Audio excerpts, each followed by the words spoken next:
My heels clicked against the polished marble floor as I stepped through the glass doors of Harrington Group headquarters. 10 years. 10 long years since I'd last walked through this lobby, and everything looked exactly the same, except for one massive difference. The woman standing behind the reception desk barking orders at employees with the authority I once held was my own mother. Margaret Harrington looked up from her papers, her perfectly styled silver hair catching the morning sunlight streaming through the floor-to-ceiling windows. Her eyes swept over me dismissively, taking in my wrinkled jeans and travel-worn sweater. I must have looked like just another walk-in visitor to her, not the daughter who built this empire from nothing. "Security, escort this woman out. She doesn't work here," she announced loudly. Jake Thompson, the security guard who'd been hired sometime during my absence, approached me with obvious reluctance. His weathered face showed confusion as he glanced between Margaret and me, clearly uncomfortable with the situation unfolding before the morning crowd of employees gathering for work. "Ma'am, I'm going to need to see some identification," Jake said softly, his voice carrying the kind of respect that suggested he didn't entirely agree with Margaret's harsh demand. I reached into my leather purse, moving slowly and deliberately.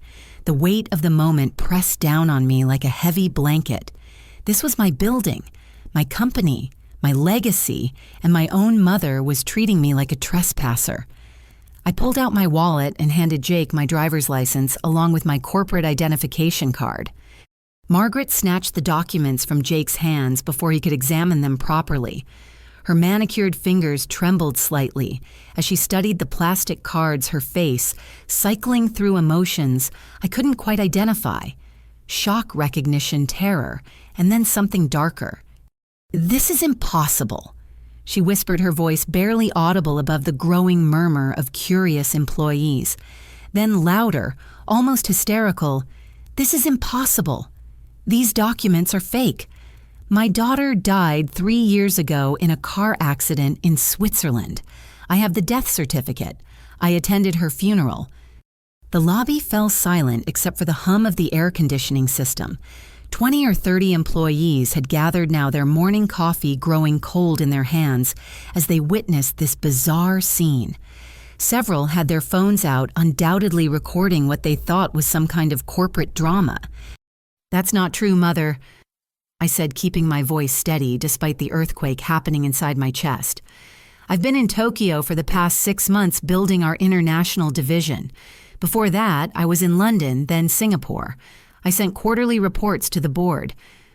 Margaret's laugh was sharp and brittle like glass breaking. "You're lying. You're some kind of con artist trying to steal my daughter's identity. Guards call the police immediately.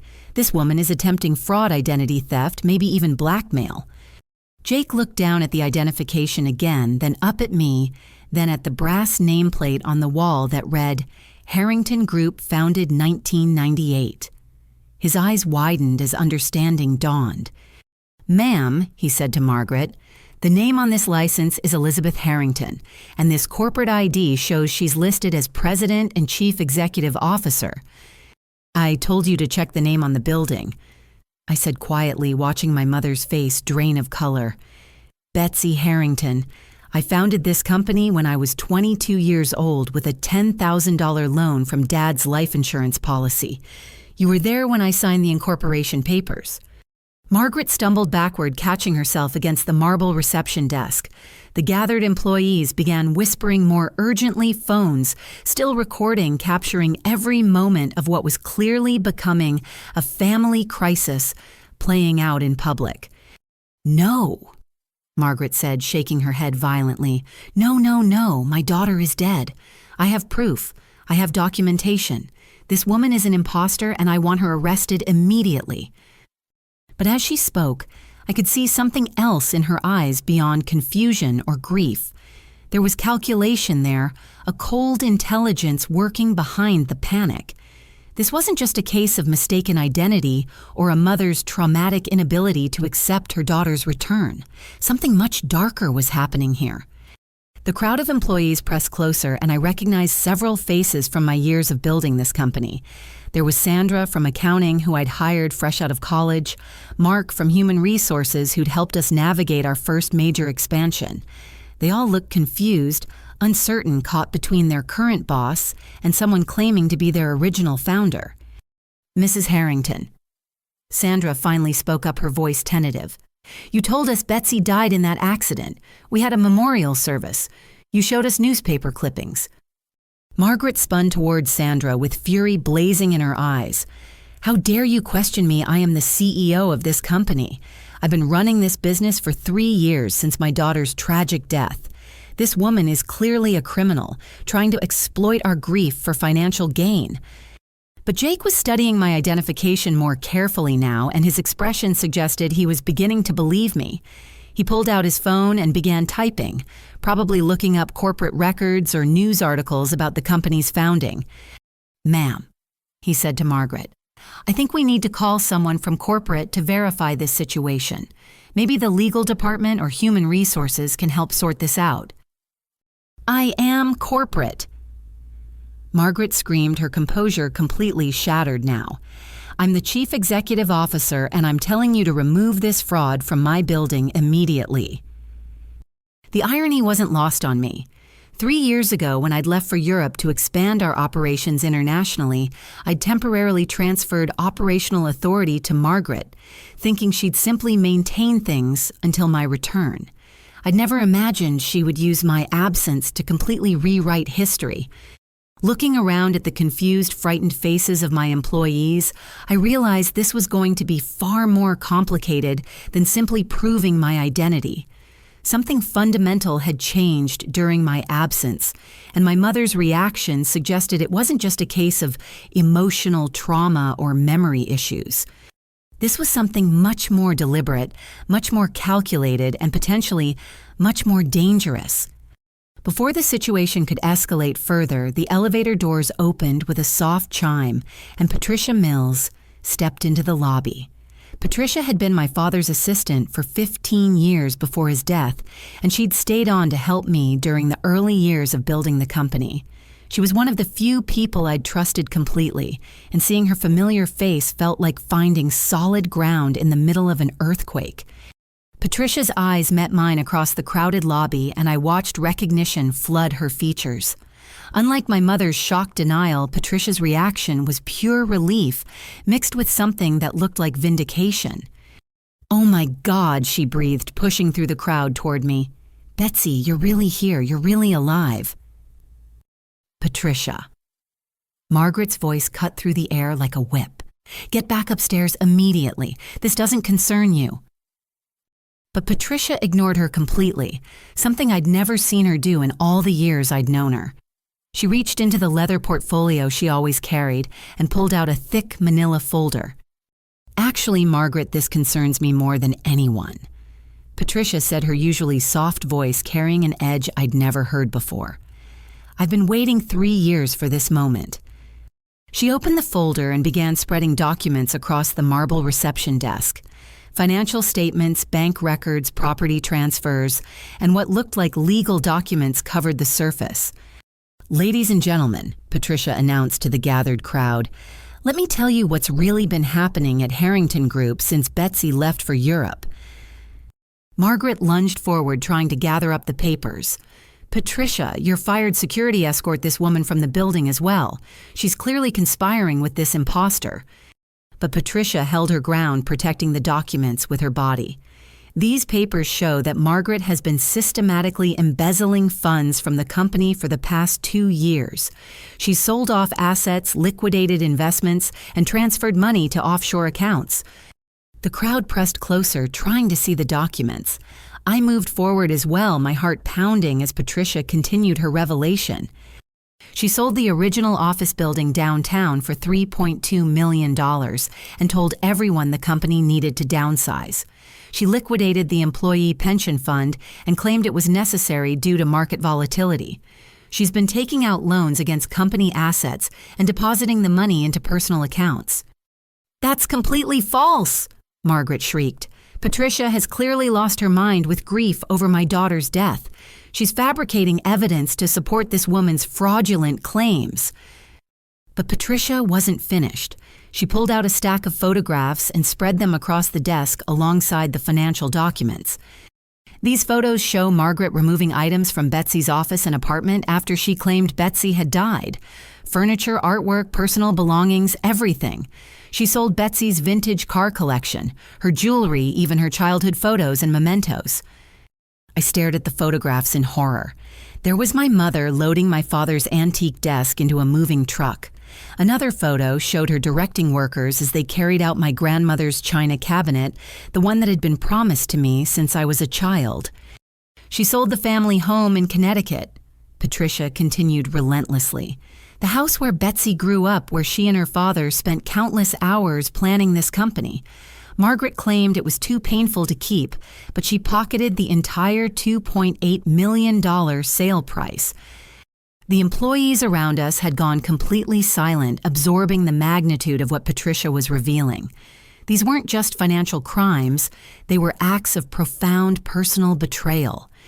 "Patricia, stop this immediately," Margaret commanded, but her voice had lost its authority. She sounded desperate, now cornered. "I kept copies of everything," Patricia said, turning to address me directly. "I knew you'd come back eventually, and I knew you'd need proof. She destroyed your credit, claimed you defaulted on loans you never took out, even filed insurance claims saying you died overseas."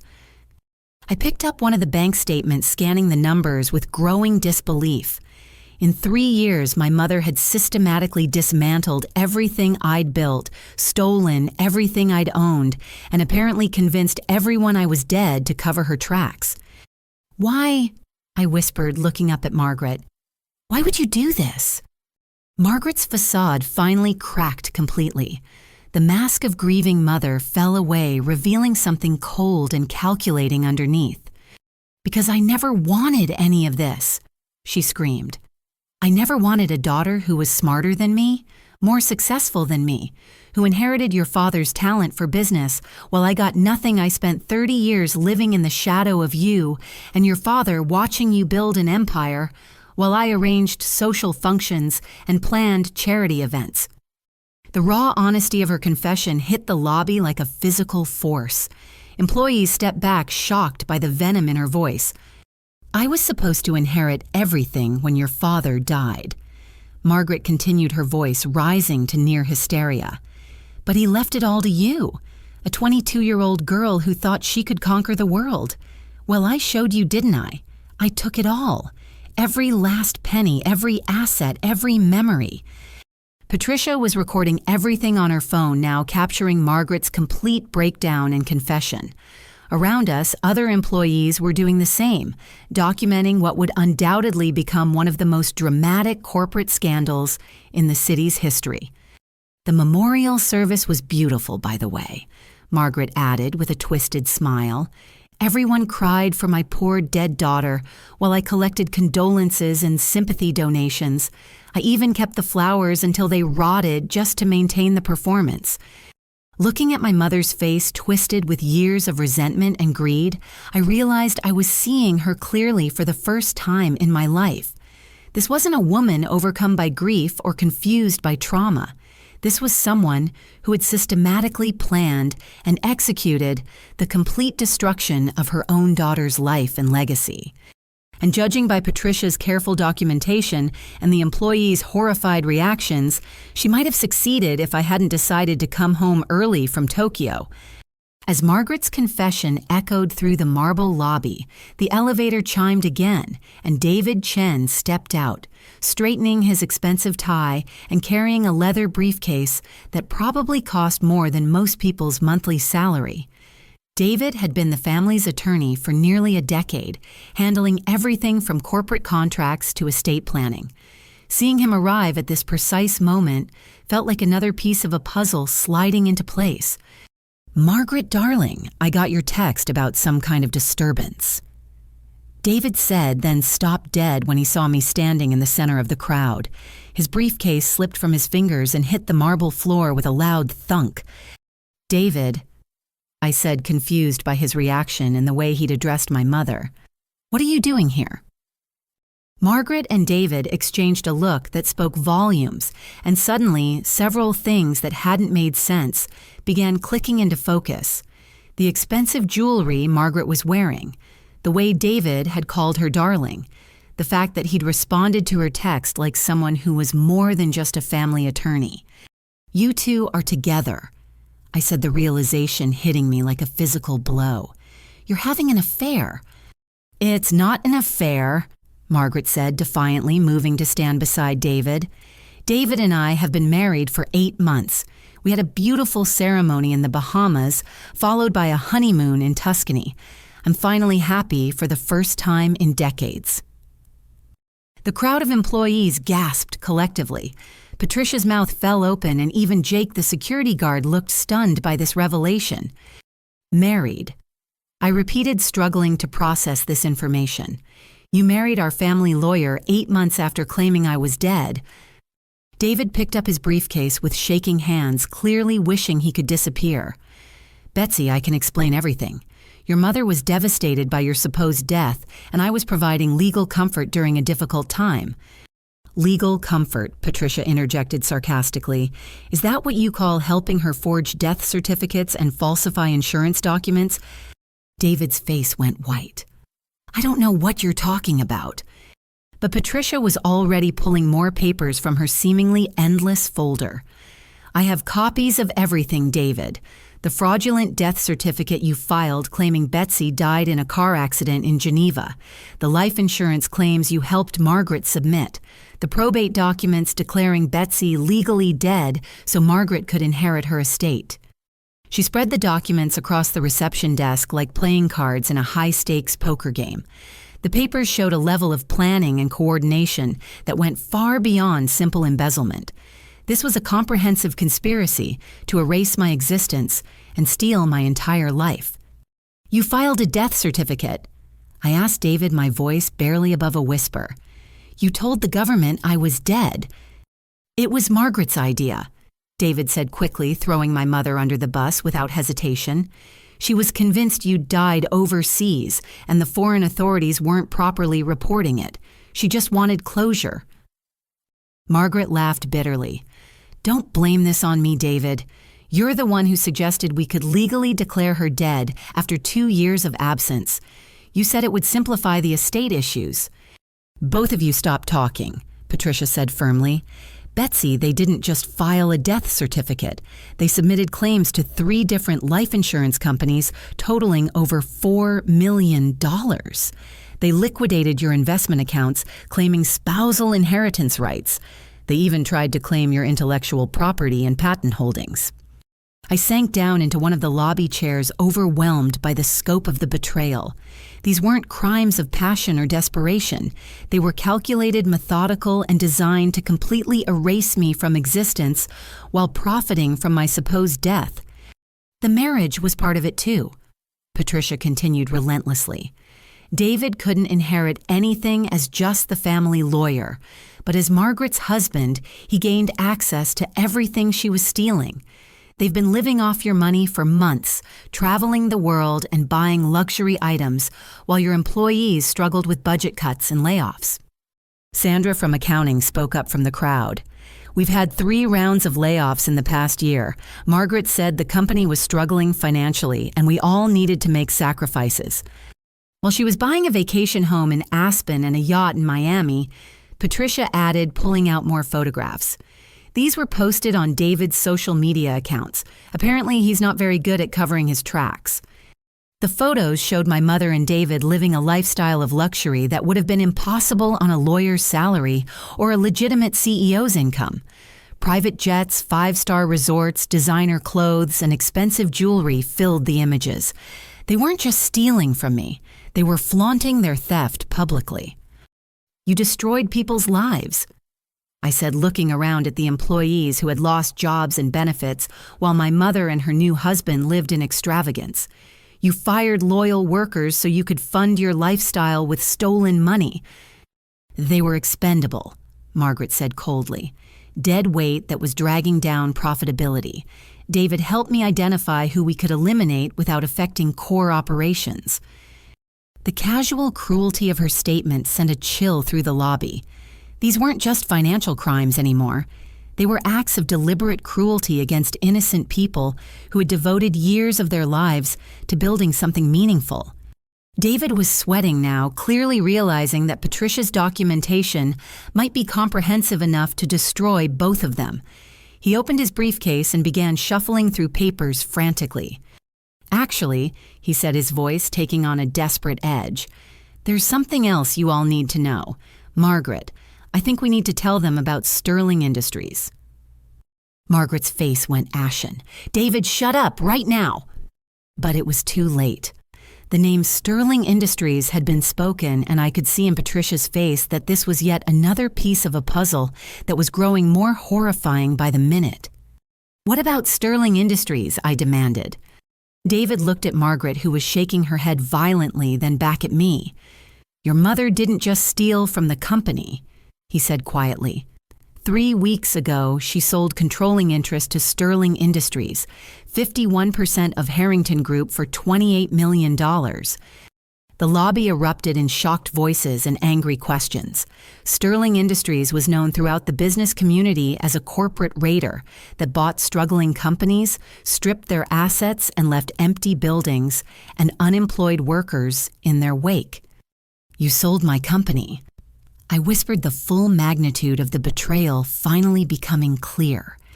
Margaret straightened her shoulders, her momentary panic replaced by defiant pride. "I sold my company," she corrected, "the company I inherited when my daughter died. And tomorrow morning, Sterling Industries takes full operational control." As if summoned by the mention of their name, the lobby doors opened again, and a group of people in identical dark suits walked in, led by a woman with silver hair and the kind of predatory smile that promised nothing good for anyone in the room. The final phase of my mother's plan was about to begin. The woman leading the Sterling Industries team carried herself with the confidence of someone accustomed to walking into companies and dismantling them piece by piece. Her name tag read, Rachel Montgomery, CEO, and she surveyed the crowded lobby like a general inspecting conquered territory. "Margaret, darling," Rachel said, air-kissing my mother while completely ignoring everyone else in the room. "I hope you're ready for the transition. My team has prepared termination packages for 87% of your current staff. We'll be implementing immediate cost-cutting measures." Behind Rachel, 6 people in matching suits opened briefcases and began pulling out documents. They moved with the efficiency of a well-oiled machine, clearly having done this many times before. "Termination packages." Sandra from accounting asked, her voice shaking. "What do you mean, termination packages?" Rachel turned toward the employees with the kind of smile that never reached her eyes. "Sterling Industries has acquired controlling interest in Harrington Group as of last Friday. Our analysis shows this company has been operating with significant inefficiencies and redundant personnel. We'll be streamlining operations to maximize profitability." "What she means," said one of the suit-wearing team members consulting a tablet, "is that we're firing almost everyone. The building will be demolished next month to make room for luxury condominiums, much more profitable than whatever this little company was supposed to be doing." The lobby filled with gasps and angry voices as employees realized they were about to lose not just their jobs, but the entire company they'd helped build. People who had worked here for decades were learning their careers were ending, so Margaret could cash out and Sterling Industries could build apartments.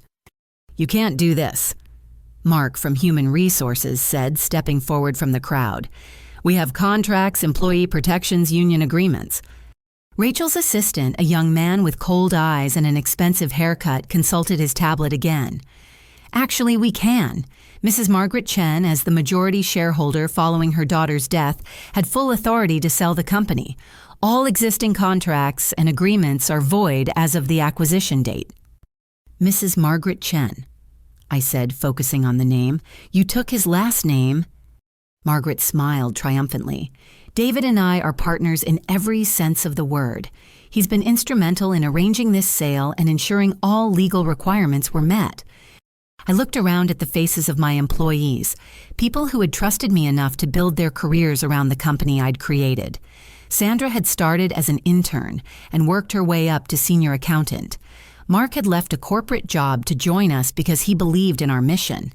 Jake had been hired because we needed security but wanted someone who understood that we were a family, not just a business. All of them were about to lose everything because my mother had decided to cash out and disappear. The demolition is scheduled to begin January 15th. Rachel announced, clearly enjoying the devastation her words were causing. All personal items must be removed by December 31st. Severance packages will be calculated based on current market rates, not whatever generous benefits this company may have promised. Patricia stepped forward, her folder still clutched in her hands. This sale was based on fraudulent representation. Margaret doesn't actually own the company. She stole it from her daughter, who is standing right here. Rachel looked at me for the first time, her eyes scanning my casual travel clothes and exhausted appearance. And you are Elizabeth Harrington. I said, standing straighter despite feeling like I'd been hit by a truck. I founded this company and I never authorized any sale. Rachel's laugh was sharp and dismissive. According to our due diligence, Elizabeth Harrington died 3 years ago. We have death certificates, insurance payouts, and probate records.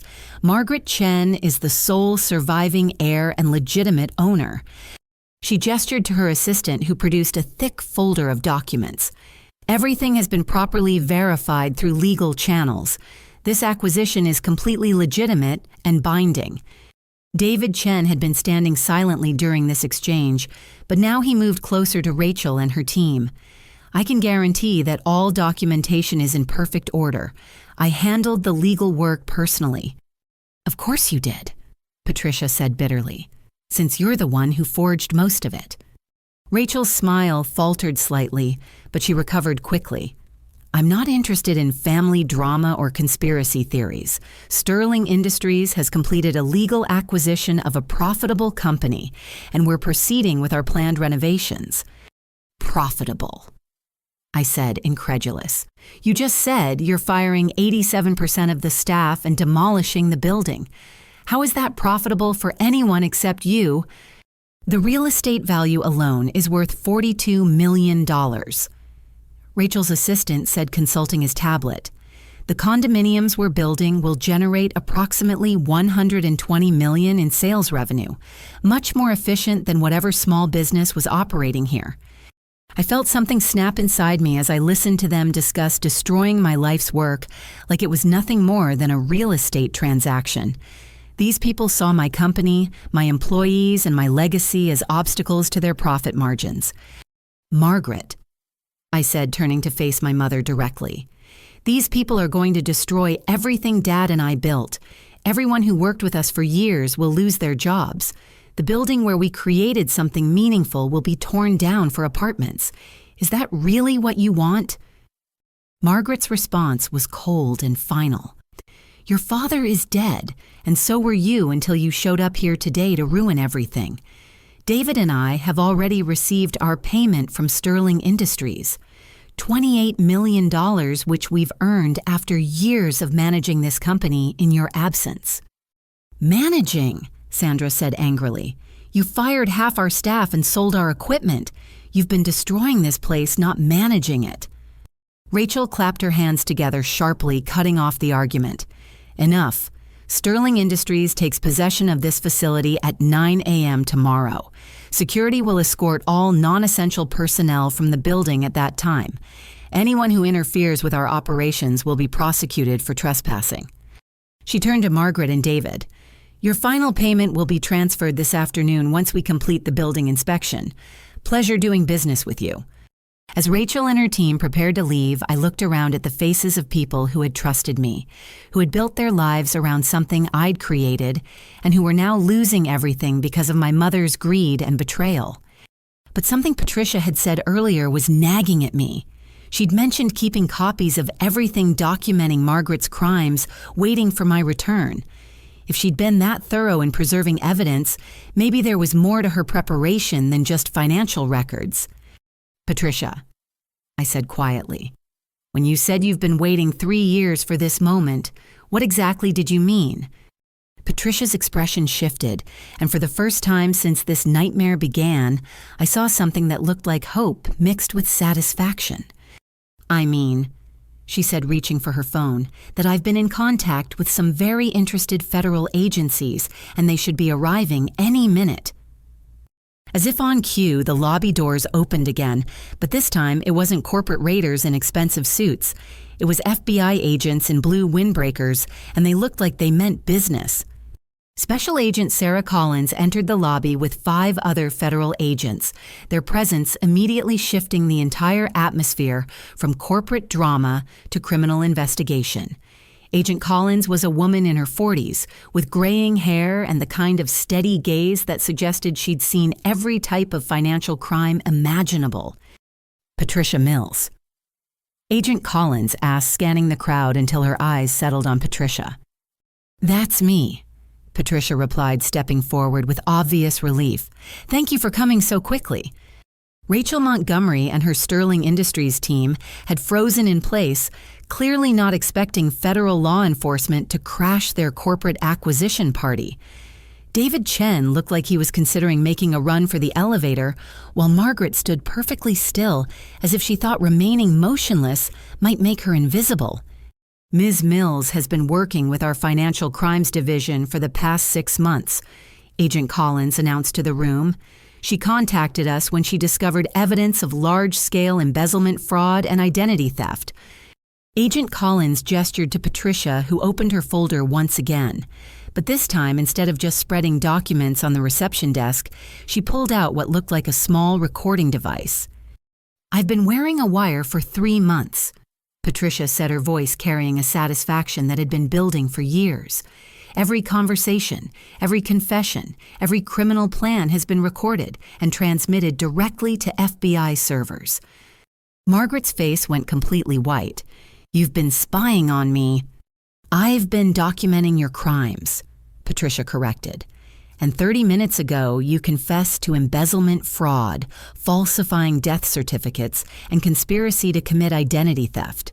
All of it recorded, all of it admissible in court." Agent Collins nodded to her team, and they began moving through the lobby with practiced efficiency. "Margaret Chen, you're under arrest for wire fraud, mail fraud, identity theft, falsification of government documents, and conspiracy to commit federal financial crimes." As handcuffs clicked around Margaret's wrists, she turned to me with pure hatred in her eyes. "You ruined everything. I had it all planned perfectly. You were supposed to stay dead." "David Chen," Agent Collins continued, "you're also under arrest for conspiracy to commit fraud, falsification of legal documents, and aiding in identity theft." David tried to protest as another agent cuffed him. "I was just providing legal services to a grieving mother. I had no way of knowing Elizabeth was still alive." Agent Collins held up a thick folder of papers.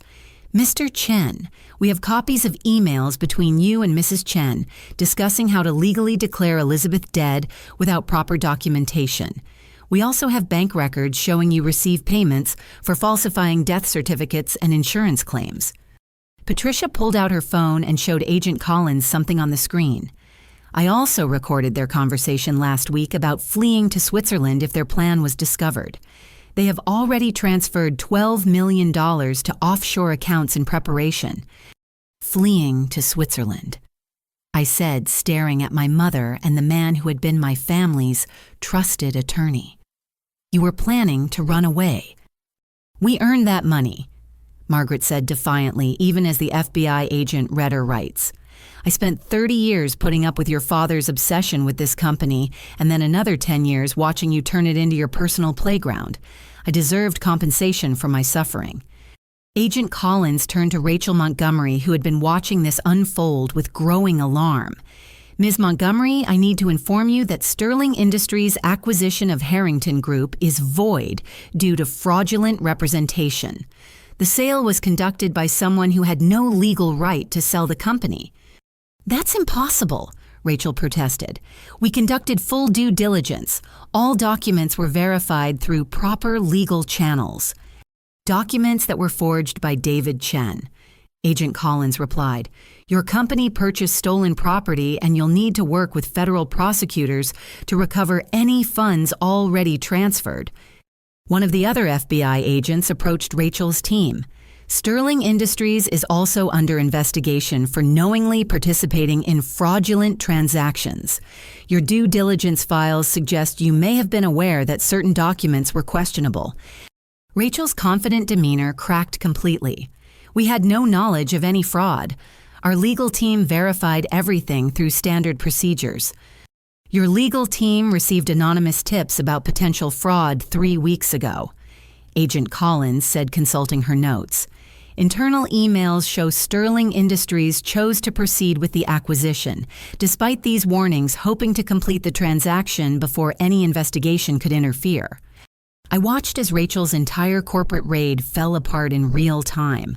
Her team of lawyers and analysts looked panicked as they realized their company might face criminal charges for participating in what they'd known could be a fraudulent sale. Agent Collins turned back to the crowd of employees who had been watching this unfold in stunned silence. "Ladies and gentlemen, Harrington Group remains under the ownership and control of Elizabeth Harrington. No legitimate sale has taken place, and all current employment contracts remain valid."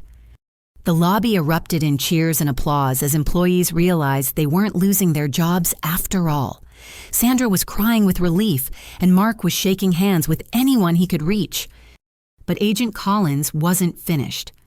"However, we'll need to conduct a full forensic audit of the company's finances to determine how much money was stolen and where it went. This process may take several months." Patricia stepped forward again. "Agent Collins, I have documentation showing exactly where every stolen dollar went.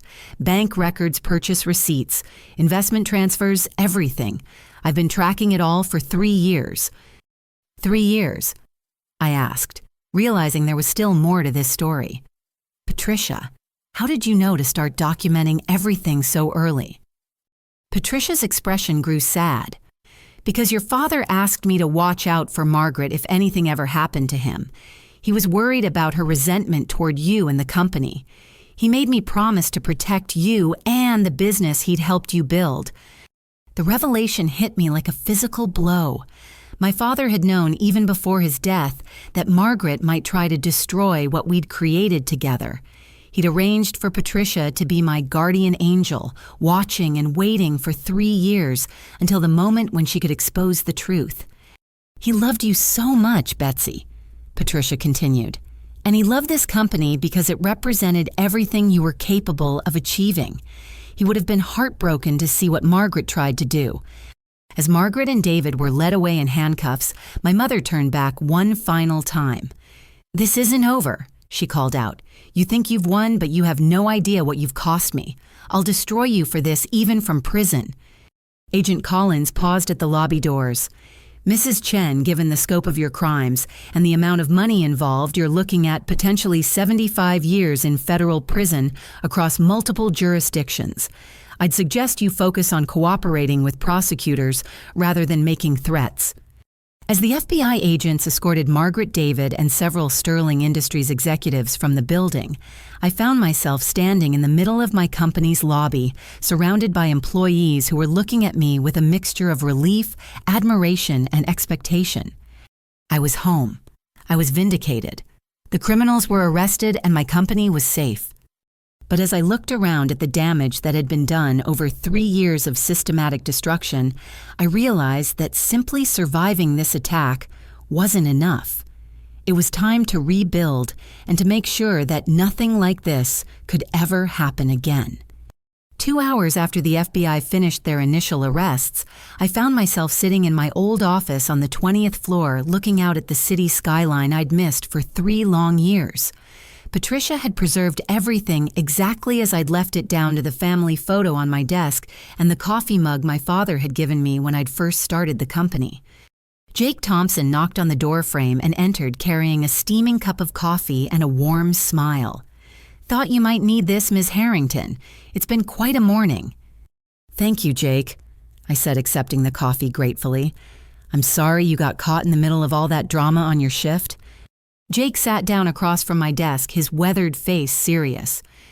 Ma'am, I need to tell you something. I knew something wasn't right about Mrs. Chen's story.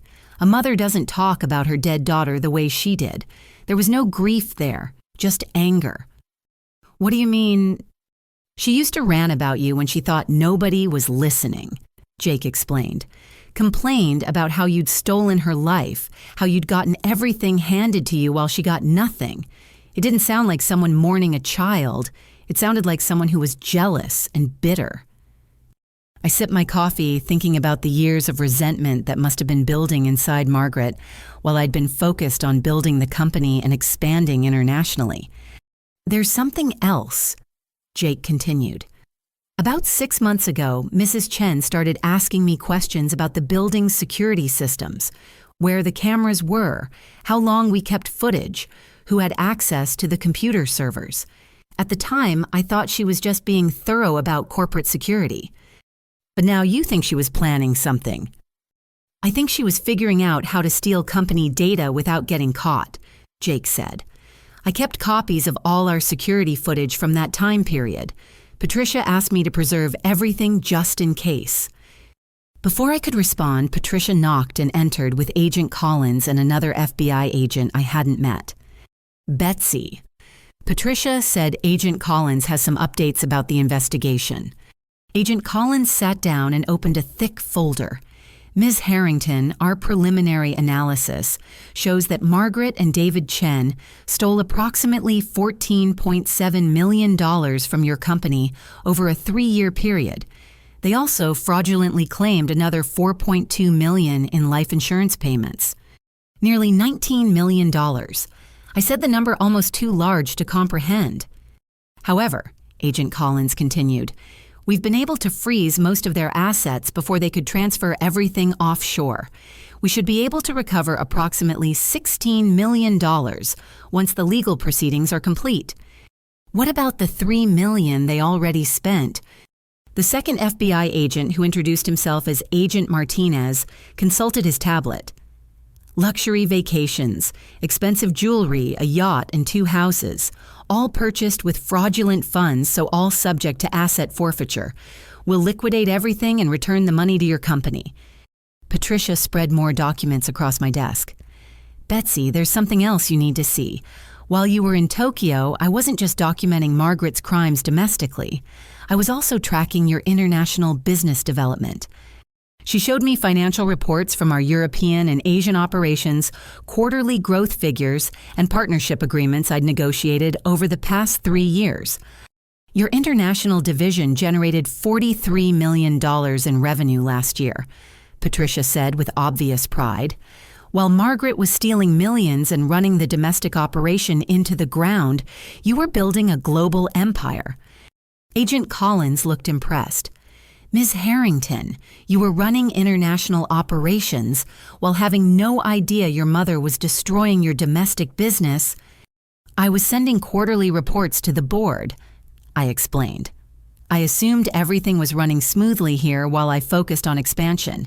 I had no idea Margaret was intercepting my communications and preventing the board from seeing how successful the international operations had become. Agent Martinez pulled out another folder. That's actually another federal crime. Mail fraud and wire fraud for intercepting corporate communications. We found 3 years' worth of your reports hidden in David Chen's office safe. Patricia stood up and walked to the office window, gesturing toward the city below. Betsy, while your mother was stealing millions and planning to sell the company to corporate raiders, you were building something incredible overseas. The Tokyo office employs 68 people. The London operation has 43 employees. Singapore has 31. 142 people. I said, realizing for the first time how much the company had actually grown during my absence.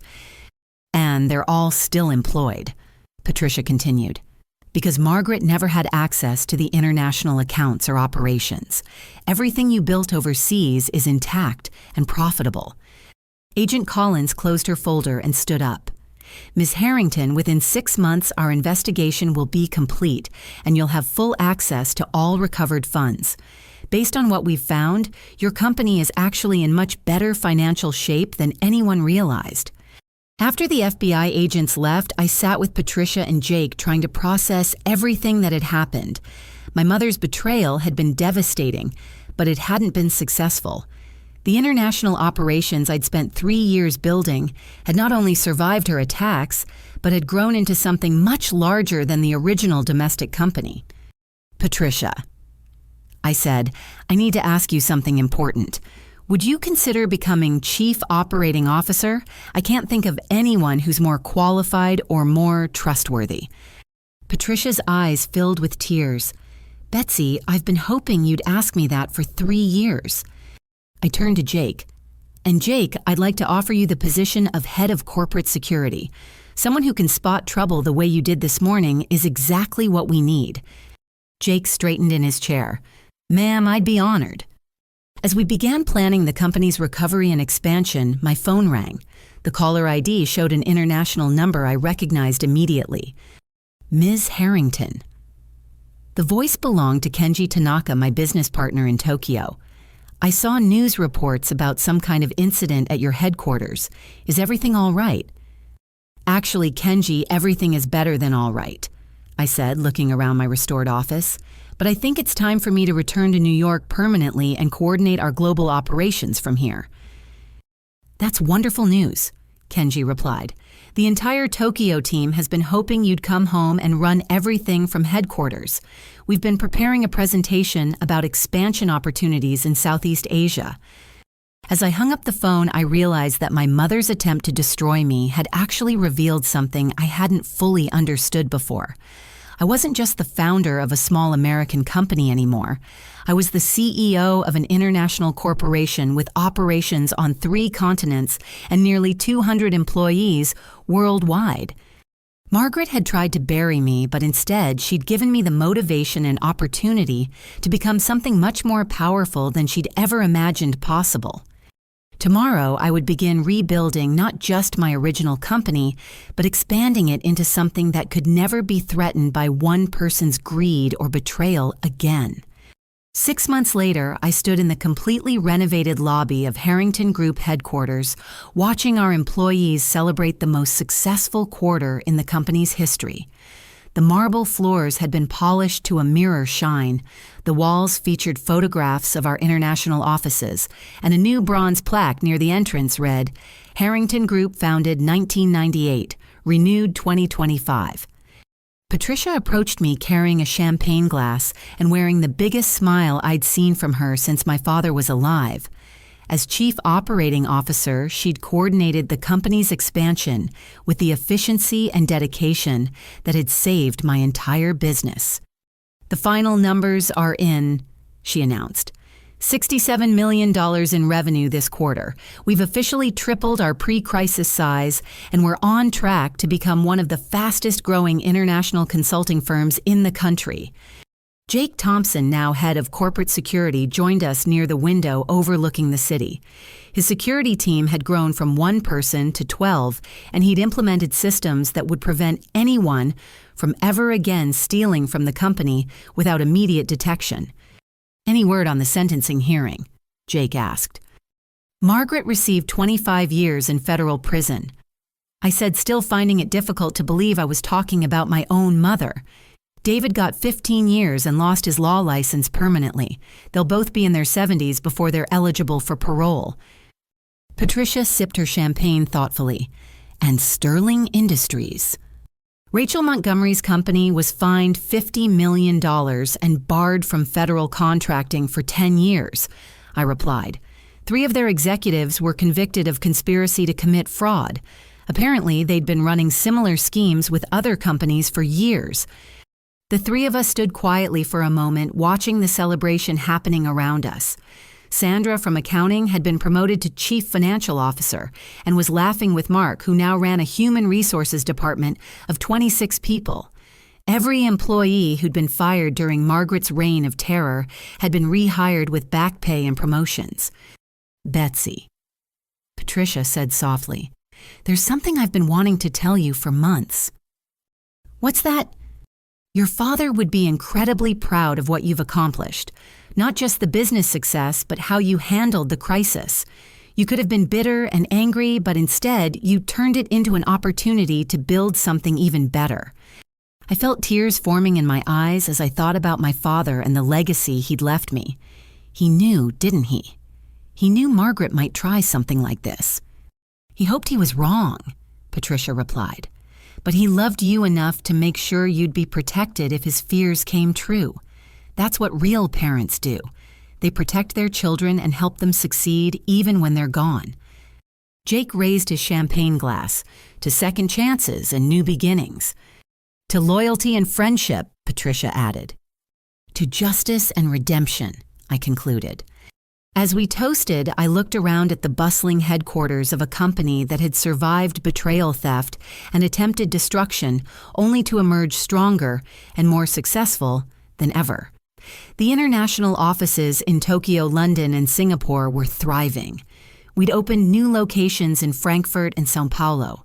Our employee count had grown from the original 37 people to nearly 300 worldwide. But more important than the numbers was the culture we'd built. Every employee knew their work mattered, their loyalty would be rewarded, and their future was secure. We'd created something that couldn't be destroyed by one person's greed or betrayal because it was built on trust, integrity, and mutual respect. The Margaret Harrington Foundation for Corporate Ethics, which I'd established with some of the recovered stolen funds, was already working with other companies to prevent financial crimes and protect employees from executive corruption. My mother's name would forever be associated with justice rather than greed. As the celebration continued around me, I thought about the lesson this experience had taught me. Sometimes the people who try to destroy us actually give us the greatest gift possible. They show us how strong we really are. Margaret's betrayal had revealed that I was capable of building something much larger and more meaningful than I'd ever imagined. She'd tried to bury me, but she'd forgotten that seeds grow stronger in the dark. The company she'd attempted to destroy for $28 million was now worth over $200 million. The daughter she'd claimed was dead had become more successful and powerful than ever before. The legacy she'd tried to erase had grown into something that would outlast all of us. Looking out at the city skyline, I realized this wasn't just a story about surviving betrayal or recovering from financial crimes. It was a story about the power of resilience, the importance of loyalty, and the truth that real success comes from building something meaningful with people you trust. Patricia had risked her career and safety to protect me and preserve evidence for 3 years. Jake had trusted his instincts and stood up for what was right, even when it would have been easier to follow orders. The employees had shown loyalty and dedication, even when their jobs were threatened. These were the people who mattered. These were the relationships worth protecting, and this was the legacy worth building. As I watched my team celebrating our success, I knew that no matter what challenges we might face in the future, we'd face them together. We'd built something that couldn't be destroyed by greed, betrayal, or anyone who tried to tear us down. We'd built something lasting. We'd built something real, and most importantly, we'd built it the right way. Have you ever faced a situation where someone close to you tried to sabotage your success out of jealousy or greed? How did you handle the betrayal?